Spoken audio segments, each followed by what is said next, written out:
We are live. Good evening, good afternoon. Welcome to the first class trip to Couples 412 live. I don't know what kind of month you had, what kind of day you had, what kind of week you've had, but now it's time just to sit back, whether you're in your living room, on your smartphone, wherever you are. If you're listening, you're supposed to be here. This is where we link up. I got a little boundary between us tonight, but this is where we link up. Wait, you're crossing it. Oh, I'm crossing the boundary. It's where we link up with other cool couples who are all about making their relationship flourish, working through the problems, the good times and the bad, and just putting strategies in place to go forward so that the statistic turns from 50% of marriage to, well, we're going to shoot for zero, but in the perfect world, if we could still get that number down just a little bit, it would be great. Hanging out with us tonight, our very own Pastor Stephen Thurston. You in the house, brother? Gave me thumbs up. I don't know if his mic is working. We're just gonna roll with it. Google Hangout. We're hanging out. Tashi, up from New York. Are you with us? I'm here. Tashi was with us last week. Welcome back. Yeah. Or last. Yeah. Oh, it was like last week, doesn't it? Last month. We were just here, and her husband Spencer. Greetings, everybody. Hey, Spencer, you still down south, and she's still Yes, up? sir, man. Right here in Charlotte. Man, what technology can just bring us all together. Indeed. Glad to be here. We're in prayer. We just found notice from our co-host, the Parkers, that they won't be on. I hope everything and pray everything is all right with them and their family, but we're going to connect. Got a little chat box over on the side. If you've never even heard of Couples 412, it's just, what's our mission? What's our Celebrate marriage, to strengthen our marriages. I was hoping the mission sheet would probably. The Anyway, official mission statement. basically, Couples 412 is a strand of three. Is not easily broken. You come in two separate people into a marriage, and God does something miraculous and joins the thing at one. He says, you leave your mother and father, and then you just cleave together. And he makes something magical happen, something spiritual happen, something wonderful happen. And we tend to mess it up because we right there most of the time. We in front of the church, in front of all our family and friends, and spend all this money on a rent-a-tux or a limo and everything else that we've done. And we don't all the time spend as much time in detail on making it work. So Right. Couples 412 is here. We just say, you know what, let's do it. Let's work on doing it. No, I'm gonna let you, Tashi and Spencer, since you guys pressed your way forward just to come back, just quickly introduce yourselves, or and tell us how's it been going this last month since we last met. We, like you said, we're Tashi and Spencer Humphrey, and right now we are living in two different states. Spencer just moved to North Carolina to pursue a job, and I'm still in New York with the kids, and we're figuring out how we're gonna make that transition. We had a really good show last month, and I took a lot of notes, and I took a lot of things that we discussed to heart. He and I had a conversation afterwards. We were honest about things that we didn't know about each other. He was happy to hear some of the things that maybe I didn't share with him about my desire to be better and do better as far as intimacy is concerned. So and that's where we've been so far. What say you, husband? Well, first and foremost, I took a lot from our last meeting that we had last month. Same thing with Tashi. I too took a lot of notes. It brought a lot of things to the forefront. It forced us to see things that maybe we didn't always focus on, and it was something that I think made the relationship better. Obviously, there's some obstacles because we do have distance, but I think last meeting that we had just taught us some things that we could use to still keep that intimacy, even though we don't have the same physical space. So makes us strong in that regard, and I feel a little bit smarter in that regard. So I'm glad to be back. So they say, work smarter, not harder, fellas. We can't. Absolutely. Our head against the wall and doing the same old thing. You wonder why she got the same face, same reaction, same body language. Yeah.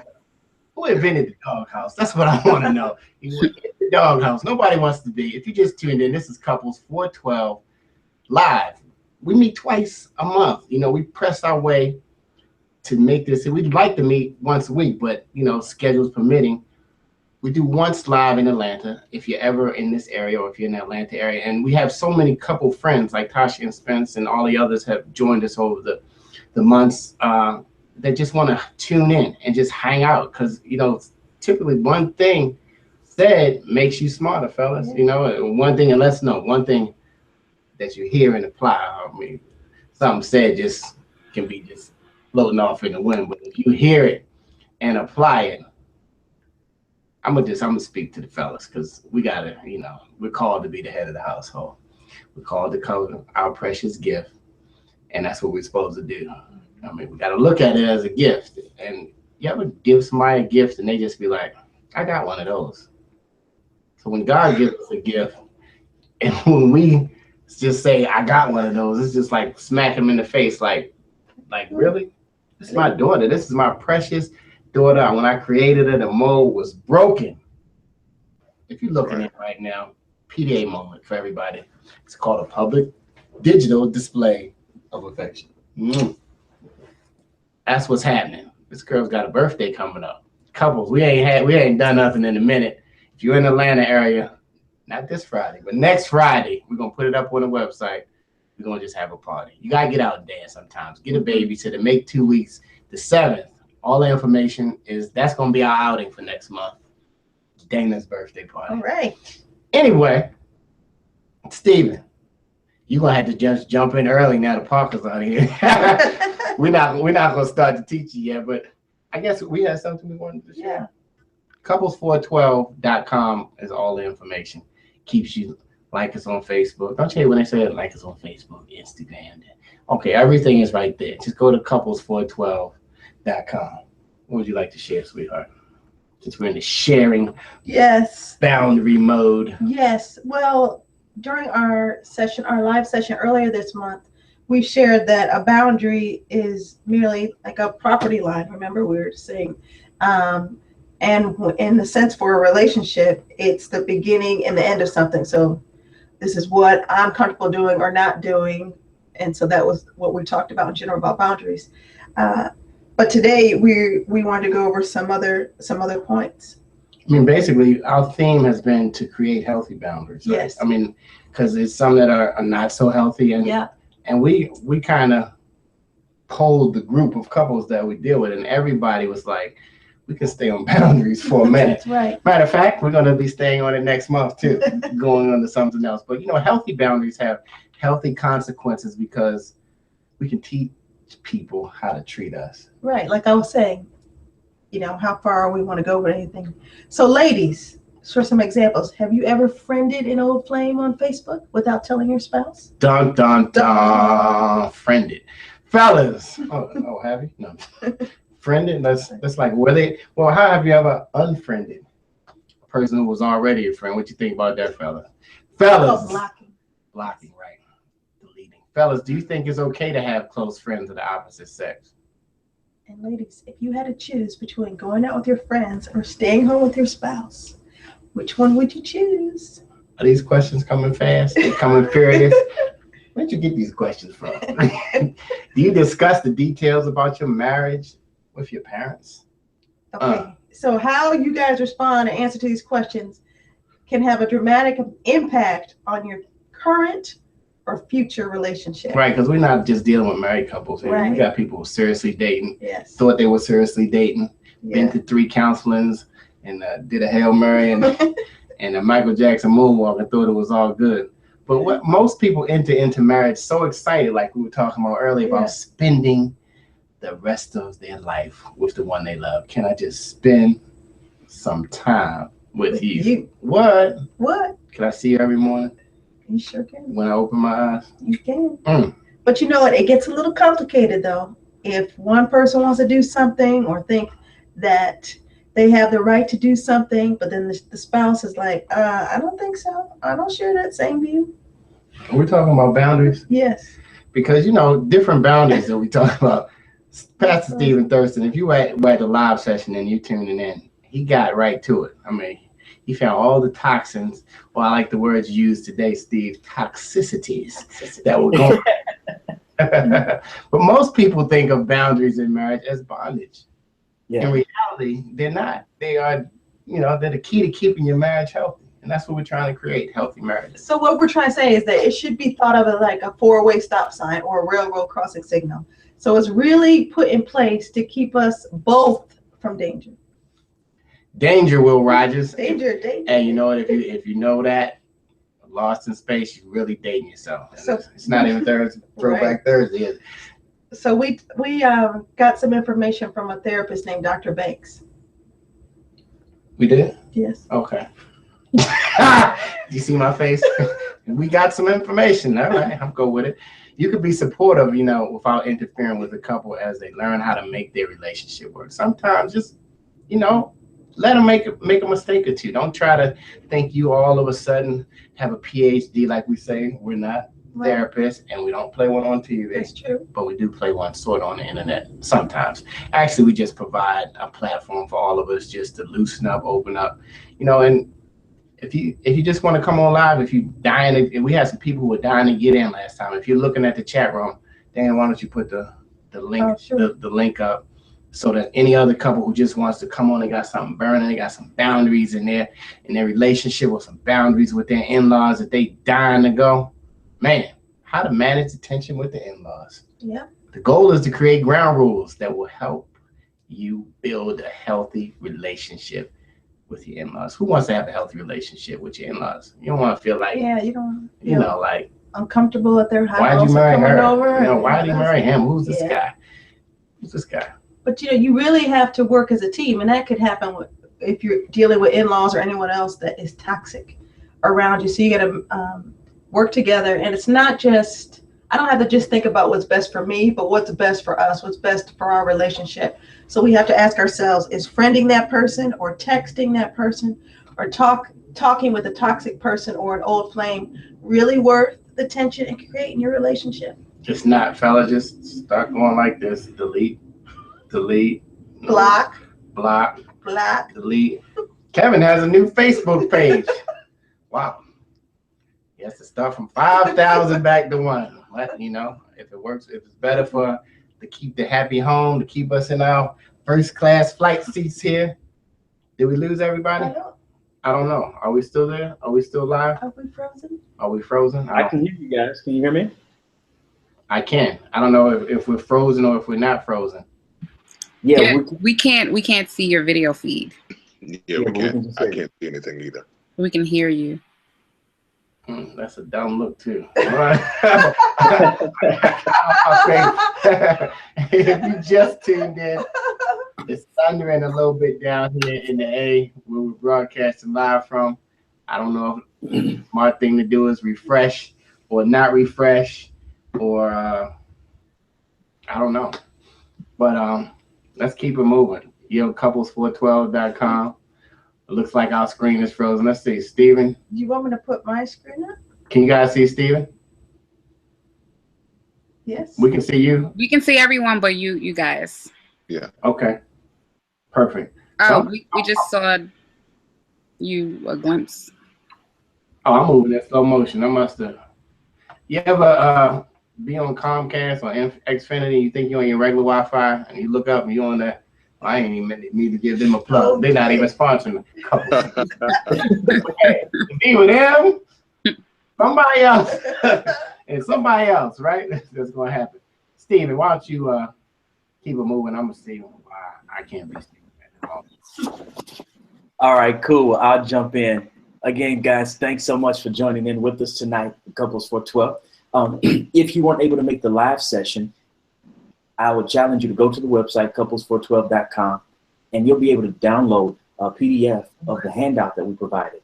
We started this boundary session with a focus on in-laws and in-law relationships, Now, some of those could be toxic. And so in that first live session, we kind of dealt with the source. We did a root cause analysis and looked at who toxic in-laws are. Because I believe that if we can understand those individuals, how they function the way that they do, why they function, why they do what they do, then that would better set us up for what we're going to talk about tonight, which is the remediation of the toxic in-law relationship. And so as a result of some of the issues that you may have, if you're in a toxic relationship with your in-laws, you may have reached the point where you've lost respect for your spouse because you may not feel that your spouse is, adequately spoken up for you, for your marriage, for your relationship. Or you lost respect for your in-laws, or even the idea of a happy family has diminished. And so at this point, you and your spouse really don't seem to be singing from the same sheet of music on a different page, singing different notes. And whereas you used to feel that you were a power couple, you could conquer, you could handle anything together that was thrown your way, you're now feeling that gulf has been created between you guys. And this toxicity that exists from your in-laws is almost like the kryptonite that's killing your marriage and killing your relationship. And so you've gathered here tonight with us to try to get some answers for how to deal with this thing. And the cycle of painful experiences is not going to stop until somebody steps up and interrupts the cycle. This thing is going to change around. Somebody has to be the bigger person. Somebody has to be the adult in this situation and break this cycle. And so the good news is tonight, I'm going to seek to share some steps for you. One, to help you and your partner to ally together firmly, but then second, give you some of the same tools that you can then take to that relationship with your in-laws to kind of draw those boundaries. And again, as Dana was saying earlier, boundaries help us to understand what we're responsible for and what somebody else is responsible for. It's not a bad thing. It's not a damaging thing. It just helps us to delineate between what we're responsible for and what somebody else is responsible for. And so if we're going to begin this process of remediation, to begin the remediation of the toxicity that exists between you and the in-laws, you've got to first establish this climate of safety, acceptance, and problem solving with your spouse, because you guys have to be firm allies as you take the mature approach to handling this in-law situation. And I'm going to give you some great stuff tonight that I hope that you'll immediately begin to apply to your life and to your situation. Let me give you this disclaimer. Things are not going to change overnight, but if you do the work, put the effort into it, things will begin to change, because nothing can stay static once you start taking action. And so this is how things are going to change. As you begin to address your in-laws, helping them to understand what it is they're doing, the damage, the hurt, the harm that they're causing on you, your marriage, the gulf that's now created between you and your mate, you and your spouse. Hopefully they'll begin to change some of their ways, some of their actions, because as we discussed a few weeks ago, sometimes they really don't know the impact that they're causing, the hurt, the harm that they're causing. They've been acting this way for a long time. And so they're just kind of immune to the impact that it's having on you. So either they'll begin to change, or number two, you'll change in how or how often you allow them access to your life. That's how change will come to be in this situation. So how do we begin to make this shift? How do we begin to turn things around in our situation? I know you're not going to like this, but let me go ahead and put it out there. You have to be the one that ends the cycle of the painful experience. Okay. Yep, I said it. You have to be the one that ends the cycle. You got to take the step. And so I know what's going through your mind, but why do I have to change? Why do I have to be the one that steps up? I'm not engaged in any bad behavior. They're the toxic person. They're the one bringing all the mess into the situation. I know, I get it, I understand. But waiting for everybody else to change, it's a lot more comfortable. It's a lot less scary than taking action for yourself, but it's also unrealistic, and it's also futile. You're the one that's seeing things most clearly. You're the one that's willing to admit that there's an elephant standing in the middle of the room and that there's some problems here in this relationship. And you're properly in position to make the first move. So let me give you 3 steps that you need to take as you begin to make this shift. Number 1, first, you got to slow down and engage your logic and cognition in order to gain control over the emotions that frequently overwhelm you. I'm sure that this relationship has caused some emotions to rise up. And now you're headed to a new place of freedom with your in-laws. It's kind of like being in a dark room and all of a sudden you step outside and the bright light is there. You've got to take a minute to readjust. And so that's what you got to do as you approach this place of freedom that you're about to enter into. Number two, you've got to shift your focus away from what your partner can't do, doing, or what your partner did not do for you. Also, shift your focus away from what your in-laws are doing, what they have done, or what they might do tomorrow. And begin to shift your focus on what you can do right now for yourself. Yeah, you got to focus inwardly. You got to take some time to get back to you. Why do I say that? Because through all of this mess, through all of this toxicity, you've probably lost some of yourself in the midst of all of this turmoil. So take some time to meditate, do some yoga, get acupuncture, get a massage, something so that you can center yourself and get back to knowing who you really are. You're embarking on a new phase in your life. And so you got to take some time to reconnect with you at your core. And then number three, shift your focus from what's being done to you and how unfair it all is, and become brave in terms of observing how and where you add to the mix in this in-law triangle. It's you, your spouse, and your in-laws. There are three parties involved in this. And so what I need you to do is to step outside of yourself.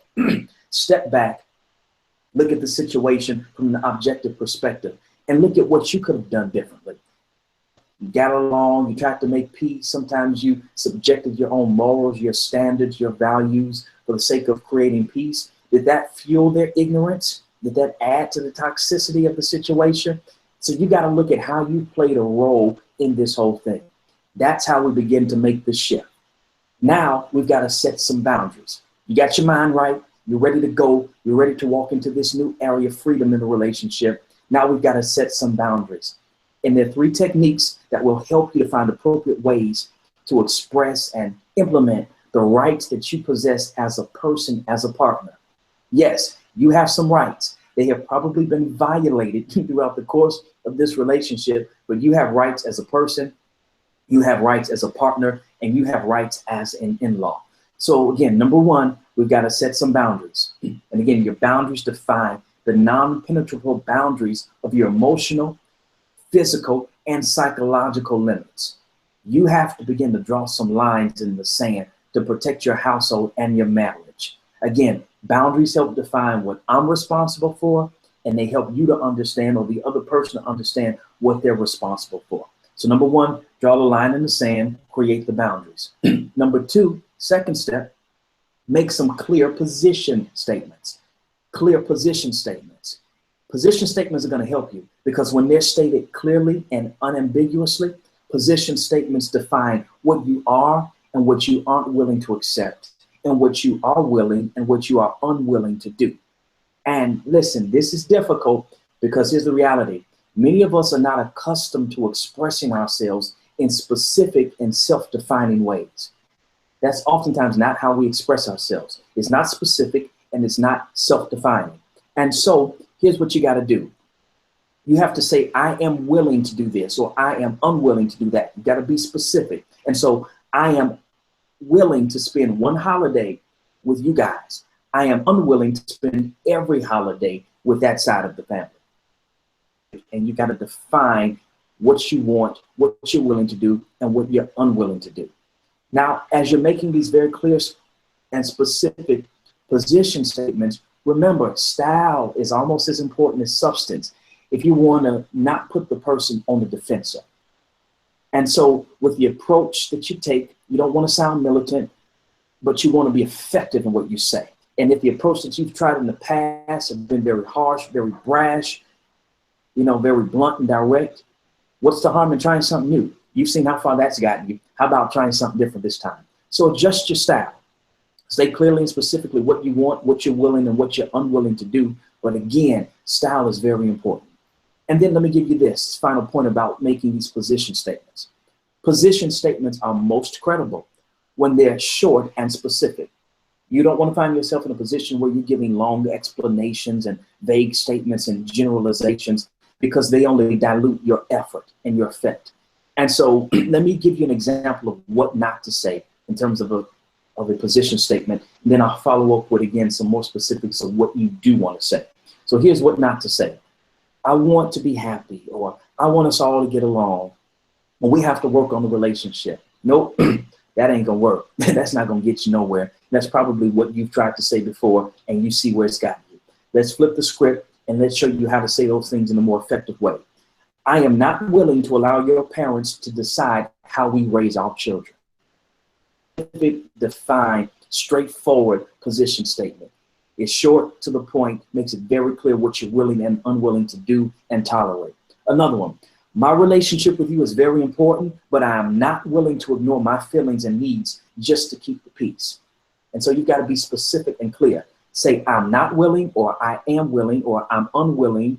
Make it very specific and clear. But again, have a smile on your face when you're saying it so that they don't find themselves in a defensive position, ready to punch back at you. All right? So we're going to set boundaries. We're going to make clear position statements. And then we're going to engage in non-defensive communication. Non-defensive communication. Listen, most conflicts follow a particular pattern. And that pattern is attack, defense, retreat, and escalation. Think about the last fight, last argument you had. There was an attack, other person came with defense, there was a retreat, and then an escalation. Y'all probably just had that, Pix. That's why you're acting out the way you are. So that's the pattern that we normally follow. And listen, at the end of the day, this leaves everyone frustrated and exhausted with little resolve or change. And so we want to engage in some non-defensive responses, which can help to break up this pattern and give you a sense of control as you experience change in your situation. So this is how it's going to happen. You're going to stay calm. I know it's difficult doing some of these situations with toxic in-laws, but that's what you're going to do. You're going to stay calm. Because when you stay calm and non-reactive and avoid trying to explain yourself or justify yourself, you become far more powerful in the situation. You end up taking the heat out of the fire when you refuse to argue and explain yourself and go back and forth with your toxic in-laws. Because at that point, when you take the fire out, they've got nowhere to go. So let me give you an example of non-defensive response. They say something to you, you don't agree, it's out of order, it's toxic. Here's some options for you. That's interesting. You know what? I'll have to think about that. Well, you know what? You're entitled to your opinion. Or finally, I'm sorry that you don't approve of what I do or how I do it. You're not being sarcastic. You're not being a jerk when you say that. You're just being non-defensive. You're taking the fire out.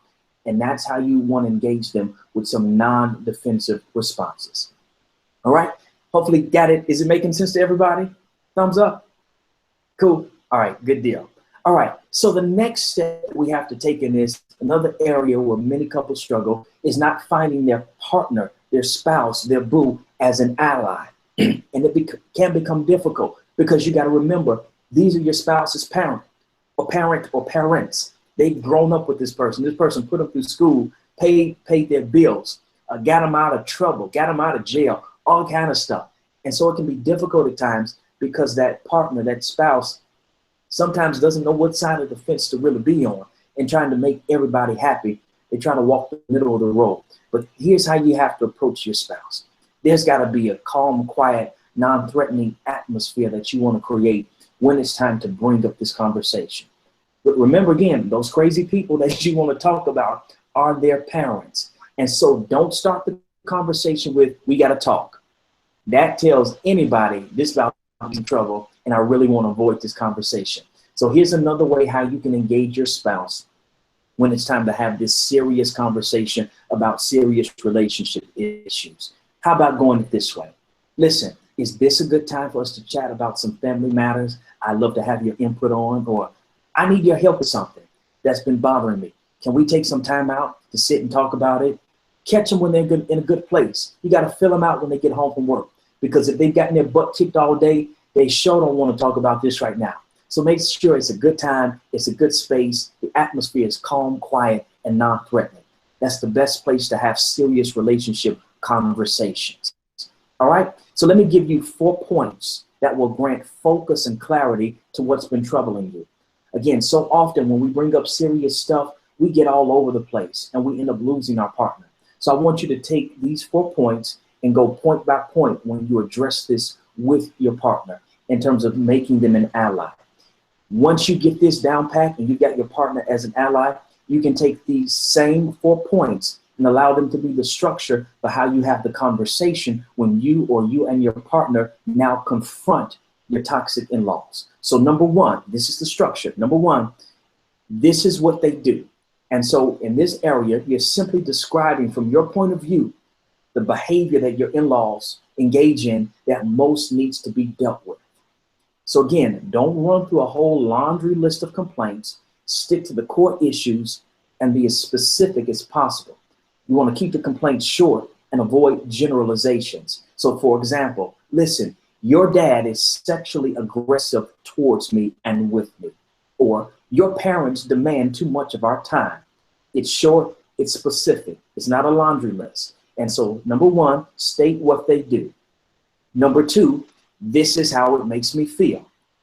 Here's the problem with this area. Most people think that they're expressing feelings when they're actually expressing ideas. We oftentimes think that we're expressing to somebody how we're feeling, and we're not. We're expressing ideas, and that's why we never make any headway in this particular area. Let me tell you how it's done. As soon as you put that after I feel, you've left from your emotions and shifted into your intellect. And that begins to diminish the clarity and the impact of what you're trying to get across. So when you say, I feel that, wrong, you've lost it because you've shifted from emotions into intellect. And so let me give you some examples. I feel that your mom is too overbearing, or I feel that you don't love me anymore. That's the wrong way to approach it because you're actually not expressing how you're feeling. You've shifted from emotions into intellect.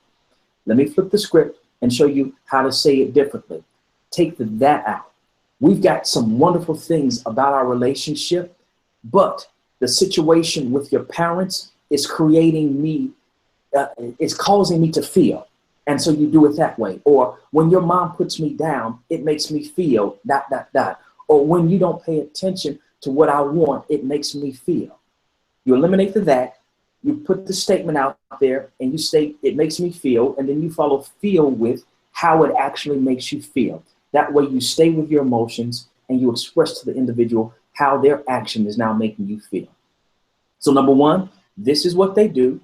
Number two, this is how it makes me feel. Number three, this is how it affects our relationship. With this area, you want to start by focusing on some of the good things between you and then shift to the truth about your concerns about the marriage. It's always better to add a little honey on the front end. It makes things slide down a bit easier. And so again, remember that your partner has their own subjective take on how things are going and may legitimately be oblivious to how stressed the marriage is as a result of what their parents or what the in-laws are bringing to the table. And so you want to gently let your partner know that things have to change and reassure your partner of your commitment to them as an ally in this process. So again, understand that this is how it's making our relationship to be.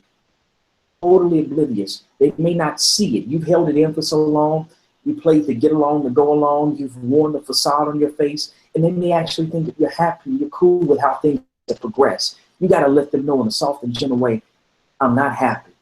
I'm not pleased. This is what it's done to us. This is what it's doing to relationship. This is what it's doing to the family. And then fourth and finally, tell us what I want from you now. So you go from this is what they do, to this is how it makes me feel, to this is how it affects our relationship, to this is what I want from you now. It's important to be specific and clear on what you want or your partner's going to be confused. So be realistic and avoid some excessive demands. And then frame your request in firm but non-threatening ways. And so you can say it like this. It would make me feel validated if you would, or I would like for you to tell your parents that, ... All right, so frame the request in a firm but non-threatening way. Be very specific about what you want from your partner. And at this point in the conversation, avoid name calling and belittling statements. And so you can't go to your mate and say, listen, I'm gonna need you to grow up. I'm gonna need you to put your big girl panties on. Or to your husband, I'm gonna need you to grow a pair right through here. That's not gonna get you too far. That's not gonna make for a great situation, and it's not gonna make them an ally. You're gonna emasculate your man if you do that, and you're gonna belittle your woman if you come to her that way. And so the key way of demonstrating that you want to work with your partner towards change is simply to express yourself and then listen to them carefully and how they respond and then negotiate from there. This is a partnership. It can't be all your way. Your partner has to put some input into it. You've opened up now a two-way street of communication, and you've got to be willing to pay attention to what comes back your way. So again, those 4 points. This is what they do. This is how it makes me feel. This is how it affects our relationship. And this is what I want from you now. This is the framework of the conversation that you'll have with your spouse. And it's also the framework of the conversation that you have with your in-laws. Now, let me say this as I close. A marriage, because you want your marriage to grow, that's why you're coming to Couples 412. That's why you're getting this information. You want to be better. You want to be a true power couple. But a marriage can't move forward if one partner is going to stand in the way of the attempts to move the relationship to a healthier plane. Both partners working together. Both partners have to be willing to confront issues, work through issues, and address serious problems. And you can't save a marriage by yourself. It's going to take two, both of you putting in 100%. If your partner can agree to become your active ally in the task of changing your in-laws' roles in your lives, it's important that you at least get an agreement from them that they're not going to interfere or undermine your efforts to deal with your in-laws in your own way. Here's the reality of the matter. Some people are just not ready to tell their parents about themselves. You may have to go with this by yourself, but at least you can get an agreement from your partner. If you're not ready, if you're not mature enough, if you're not emotionally stable enough to confront your parents, cool, no problem. I'm going to do it. I'm going to be respectful in how I do it. I'm going to treat your parents as I would treat my own parents or somebody else of that age bracket. But I don't need you pulling the rug from under me and doing what I have to do to make sure that we have a healthy and whole relationship. Not everybody's going to be able to find the courage that you have to confront the issue. But as long as you can get your partner to do everything but go behind your back and tear down your efforts, you're in a winning position. Listen, as you move forward, remember to focus on what's healthy and truthful for you. Reality of the matter is not everybody likes the truth. Not everybody can handle the truth, but the truth needs to be told. And if your in-laws are toxic, you've got to express that to them. You have to help them to see what they're doing to the relationship. And as long as you're respectful, as long as you're responsible, then you're not responsible for how it is that they take the truth and what they do with the truth. You've got to do what's best for you. You've got to do what's best for your mate and for your marriage. That's my time, Couples 412. Thank you so much for your time.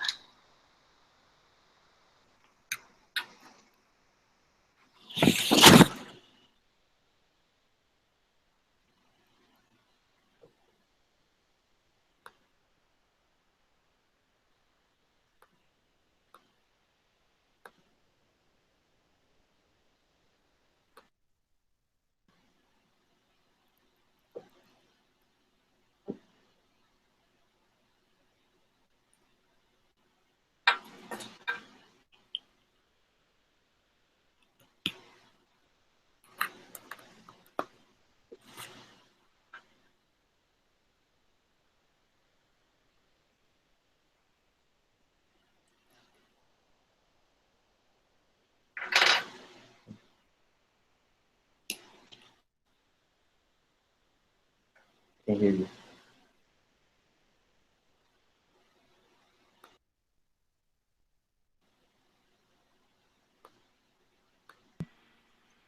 We can't hear you. No, I can't hear them either.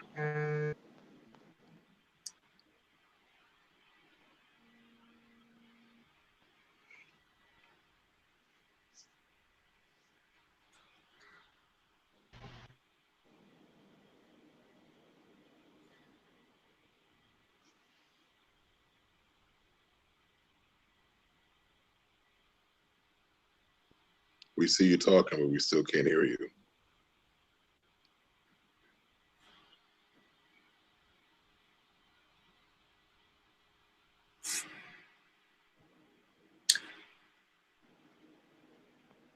Okay.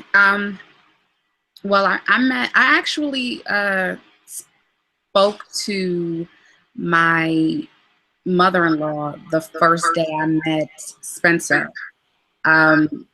Spencer's very much a mama's boy. And And How you gonna do it tonight? his mom was calling him like she always does. And he was answering the phone and I was there. And he said, I just met this girl and, we're hanging out. So she got on the phone with me and she's like, oh, hey, sugar, and all of this stuff. And I can't wait to meet you when I see you. And I'm thinking, lady, I just met your son. I don't know if I'm going to see him next time, And, she's planning a relationship with me. So, we developed a relationship earlier on. His mom is very encouraging. She's a very sweet person.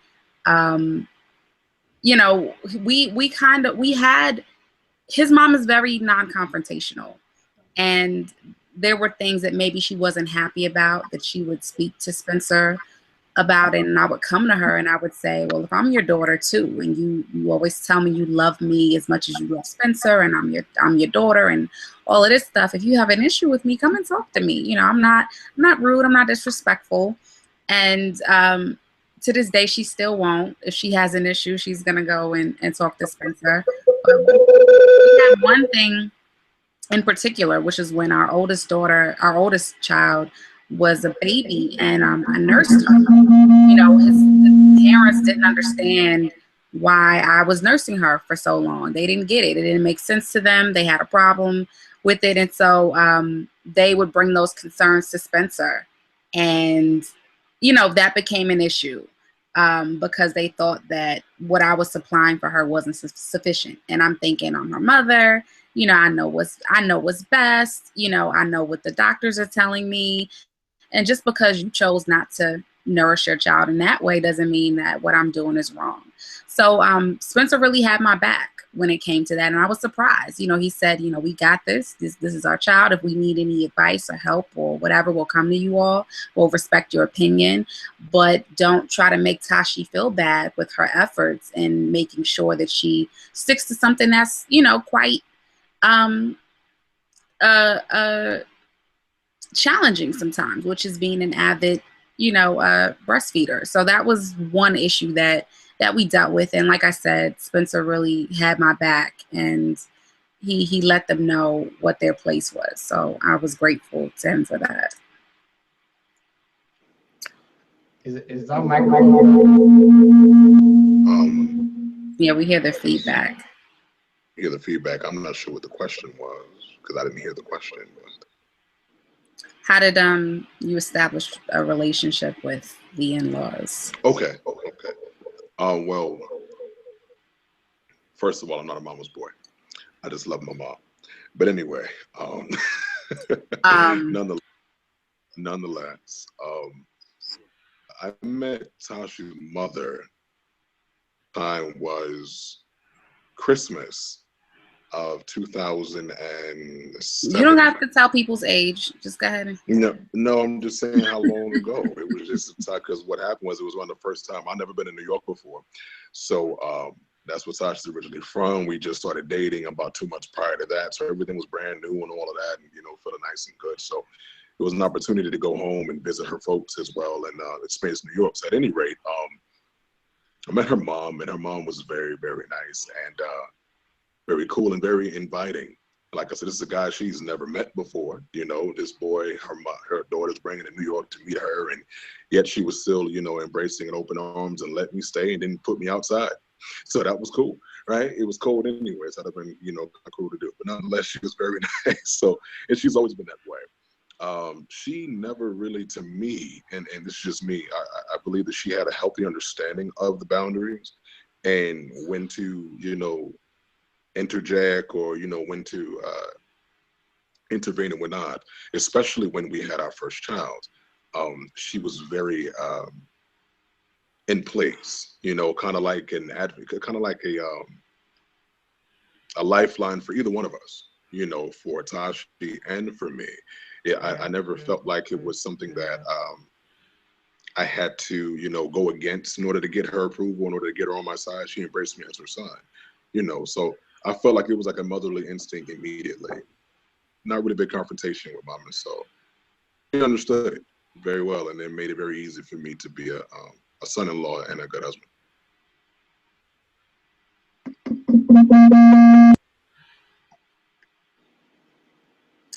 Well, and Can you one guys hear other me? thing Now I that can hear you. You can hear me now? oh Yes, we sir.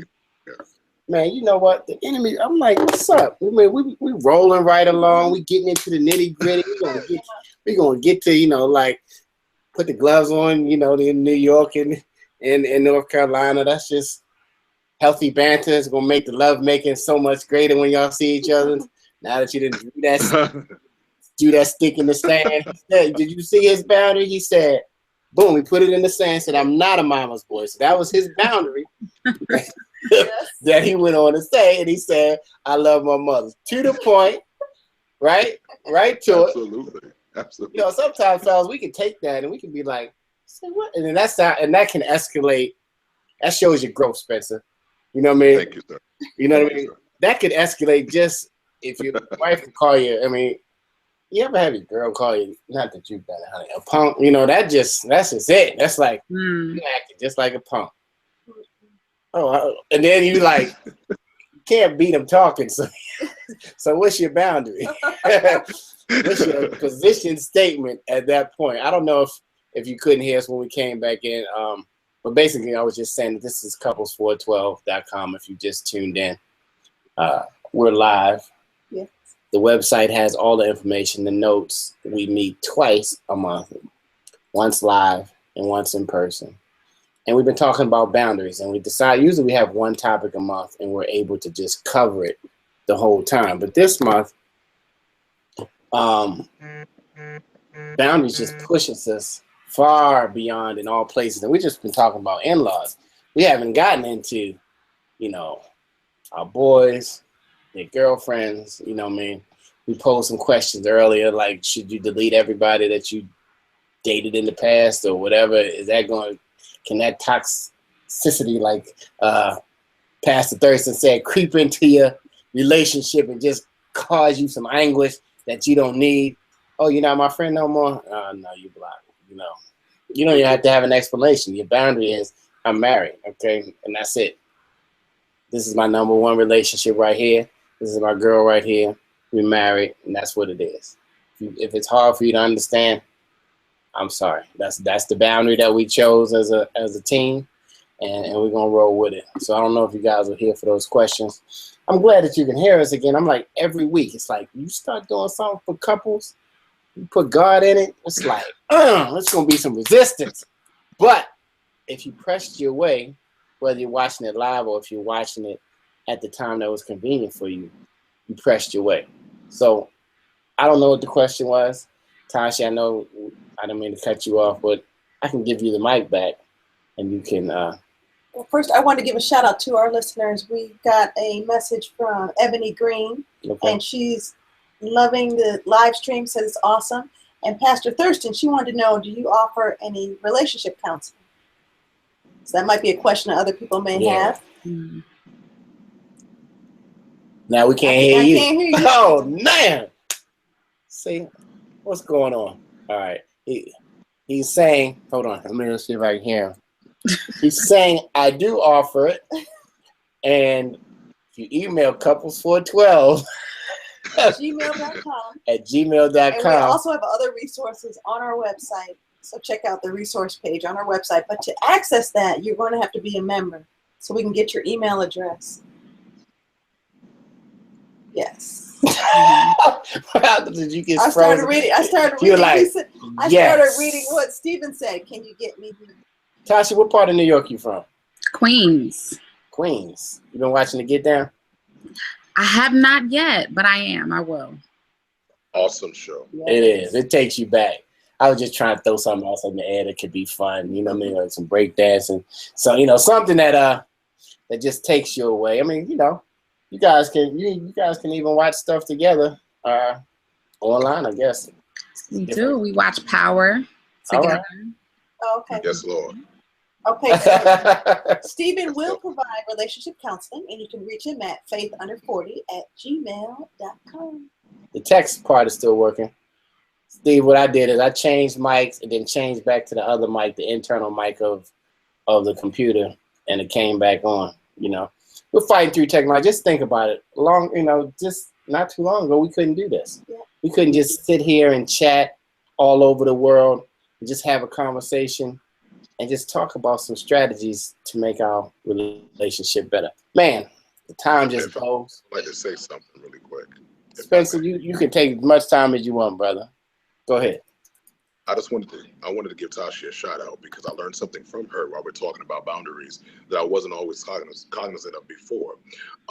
She's more so of an introvert and a private person more than I am. And I'm not like, completely out with everything. But when it comes to, who's more reserved of the two, it's probably her. And so what I've learned from her was the power of keeping it private. In terms of keeping things between me and her that were sacred, and not necessarily anything that would be violating, but just things that you need to keep between you and your wife, so that you guys can always have something safe to come back to for the two of you. Me, I was always willing to tell somebody not just about the bad, but about the good too. Like, yeah, we here, we going there, we going to the concert, we're doing this and doing that. There was nothing bad about that. But there were some things where, everybody doesn't need to know everything that you're doing. And I learned that it wasn't being mean or being standoffish to other people. It was just respecting the wants and the desires of my partner. So that wasn't too much for me to, and I found out that it is kind of, regards to something about that when you and this one person had this inside connection, no one else knows about it. And there was kind of like a deeper connection, more intimacy that we were able to develop there. So I appreciate her kind of showing me another way to be intimate. So thanks, baby. Aww, that's so sweet. Can we get all from all the ladies? Can you guys hear me now? We can hear you perfectly. Yes. Good, all right. Josh, you want to say anything besides all? Yeah, I appreciate that. That was a struggle earlier on in our relationship. And it was also a struggle to find the balance where I didn't want Spencer to not be who he is. And even honestly, with me calling him a mama's boy, there's no malice behind that. I even told him when I thought about who the type of man I wanted, I said I wanted a chocolate mama's boy who loved the Lord and who could cook, right? Oh. That's what I said I wanted. And, and I kind of got he can't really cook. He's working on it. But What he I has told you everything. last time. But he can make a piece of fried chicken. So, That's right. so he had those things. And when I say mama's boy too, it's more so I wanted a man who could love and respect his mother, because that was going to show me how he was going to treat me. And that was very important to me. But with me being so introverted or being so private with things, I didn't want to take away from who he is, because he's very open and jovial and whatever. And a lot of times I can be reserved, and that could come off as me being, standoffish or whatever other negative thing you want to put behind that. And really, I just think that's the best way to protect yourself. Spencer would be involved with certain projects that he would run out and tell everyone that he was a part of, and then it wouldn't happen. And it wouldn't be because it was his fault. It just wouldn't happen. And so now he's got all these people waiting for stuff that's not happening. And I'm like, well, babe, let people tell you that they see that you're getting ready to do something, that they saw you on this or saw you on that, or wait until something is really getting ready to happen before you announce it. Because I know you get excited, but sometimes, such is life, things don't happen. And I'm glad. And at first he used to think that I was coming down on him. I was being hard on him. And it was frustrating, because it's like, I love you so much. I want you to get it. Like, I want you to hear what I'm saying to you. I want you to hear my heart. And I don't want you to feel like I'm beating up on you. I just want you to do better. And 9 years later, he's getting a lot of the things. So that's quite refreshing. I'll say one thing too, and I'll leave it at that. I know we keep talking. I'm so sorry, but this is this is called hanging out. You're not really talking. We really hanging out. Okay, conversation. And some people just happen to be watching, listening to the conversation. And some people might be getting something out of it. Some people might be using some strategies. And, you know, I know some people called me earlier and say, you know what, I need that. I can't come home with my wife. I said, well, just listen in. You know, one or two things can begin to do it. And if you, you know, apply that one thing, then come back in a few weeks. Pastor Stephen Thurston said, it ain't going to happen overnight. A lot can happen if you press, but, you know, so how are we going to handle it? Let's go. I appreciate, Kev. I appreciate that God has allowed me to get to a point of maturity where I'm able to be more receptive to the suggestions of my partner. That wasn't always a boundary that I let her cross. It was something that I was often very, very repellent and very like, you know, nah, like, I got this. I've been with me for X amount of years. So how are you going to give me another suggestion of something that I should do better when I've been doing it this way this long? And so it was something that allowed me to be more receptive and understand that, going back to that point that Stephen made about her being my ally, I was often seeing her as my critique or as my critic. And that would often skew my view about what she said and put me in a place where I didn't understand it correctly, because I was looking at her already as the adversary, for the lack of better words. And so I thank God that he's, you know, kind of worked on me to kind of relax that boundary, take a step back, change my perspective, see her as an ally, and be more receptive to those very suggestions that we're talking about now. So I'm not afraid to give my girl credit and say, you know, you helped me out. That's what's and up. I appreciate that. Absolutely. I mean, that's awesome stuff. And fellas, you know, I was thinking today, how often do we just use words that build up our wife, you know, and our mate, you know? And I was just putting some notes together, just saying, you're beautiful. Aww. You make me want to be a better man. Thanks for the faithfulness to the family. You're a godly woman. I've learned a lot from you. Just words that, since they are ally, and God made the whole everything in 7 days, and said we can speak life into our wife. We can just be right there every day. You know, just try it. Practice speaking life. You know, sometimes you might not even say your wife's name the whole day. You know what I mean? Sometimes, I don't know, you might not even really get a good kiss in, a good hug. It just might be like the day gets up, you're moving, your kids, you work, before you know it, it's time to go to bed and the routine started over again. You know, even if she cooked you dinner, it was a fantastic meal. Thank you, sweetheart. You know, learning just how to appreciate the gifts and the things that we have, so that the boundaries, you can move closer to those boundaries. You know what I'm saying? See this boundary right here? I'm about to climb over it when we get off over this stream. Last words. Any last words, Tasha? Yeah, you know, it's amazing that, you know, we get to learn so much from our spouses doing Couples 412. You know, it's nice to be able to talk and reflect and hear each other and get this word. I think that this is something that he and I both definitely needed, and will continue to work on us. And honestly, I don't give him enough credit, but I like to observe, and I do see a lot of his growth. And, you know, a long time ago, somebody told me, you know, I know he drives you crazy, but, you know, give him some time and stick with him. And I see you. She see you. Spence, she see you. It's good to be seen. Pastor Stephen,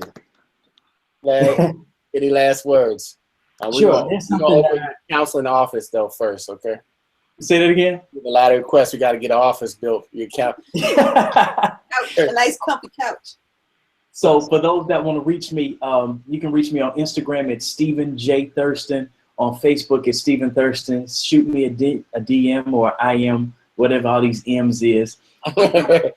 Just shoot me a request and we'll set some time to connect. You can also reach me, as Dana said earlier, via email at faith, FAITHUNDER, 40@gmail.com. As I've listened to the couples tonight talk about various things, I'm reminded of something that I share when I counsel with singles that I think can also be applied to married couples as you approach relationship from an introspective position and perspective.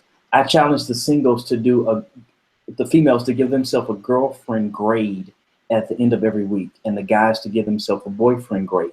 And that's where they look back over the past week and how they function as a girlfriend or boyfriend and give themselves an honest grade and take some notes upon what they could do better. A, B, C, D, E, F, G. Not G. I'm sorry, A, B, C, D, E, F.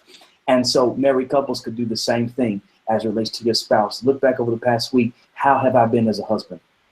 How have I been as a wife? Where's some things I can improve on? Take a journal and journal that, and you can begin to track your growth, because sometimes you won't see how far you've come unless you've written it down, and you can look back over the past year and say, hey, I'm much better in this area. Hey, I've grown. They acknowledge this as a weakness in me, and I've done some work to get better there. So let me encourage the couples to do that as we leave today. That's awesome, awesome. Sweetheart, would you like to say anything? Yes. All right. Final words. I don't want anybody to be discouraged that you might not have had the opportunity to discuss these boundaries prior to getting married. I mean, we're learning as we're going along too. You know, we've just been married maybe about, how long, 14 months? And we're learning as we go along. So even before tying the knot, if you didn't have the opportunity, take this time to be intentional and tighten the knot. And take this time just to learn more, read more, be in tune with your spouse, and just not take anything for granted. This past week, I lost a close friend from college, and you just can't take anything for granted. He and his wife went to bed one night, and he didn't get up the next day. So we really need to don't take anything for granted, and share how you feel with your spouse, especially, but with everyone that you care about. Awesome. It makes you reflect. Every second is a second you've Yes. never seen before, and a second you will never see again. So they all become precious. Couples 412, that's where we're connecting with cool couples in a real, raw, and relevant way all across the world. If you're tuning in from wherever you're tuning in from, we love you guys out there. We are proud that you're just making an effort just to work on your relationship. It's just some things that they just don't prepare you enough for. So you got to do some extra digging in order to be successful. Because if not, you can let it go. You can let it go. You keep sweeping it under the rug. Before you know it, you're going to have a stone mountain in your house. Clay ain't going to be there. Everybody going to be there. Anyway, we're having a couples outing this month, October. If you are in the Atlanta area, or if you plan to be here the second week, October the 7th, it's my baby's birthday. So I say, you know what? Come on. Friends, couples, let's come out. Let's dance. We're going to call it the Get Down. Because that's what we're going to do. Don't come there looking all bougie and all that other stuff. You know what I'm saying? We're going to come have a good time. It's like if you don't sweat, you really didn't have a good time. You just, even if you can't dance, just go with it. Go with it. Hold your woman tight and let's have a good time. We're going to have some good friends, some good music. Just all the information will be on couples412.com. The link is live. Share it with another couple. Don't keep all this good information to yourself. Share with somebody else. You never know. One thing said or shared, or the light that comes through you can just change somebody else's life. Anyway, until next time, Parkers, we miss you. I don't know where you guys are. We love you. We hope everything is safe with you. But Tasha and Spence, you guys were great as usual. Come hang out with us all the time. We got 10 slots to hang out. Any couples want to hang out, come on and hang out. We're going to be here every 4th Tuesday online and live every 2nd Tuesday. So until then, good night, everybody. We love you. Couples412.com. Peace. Good night.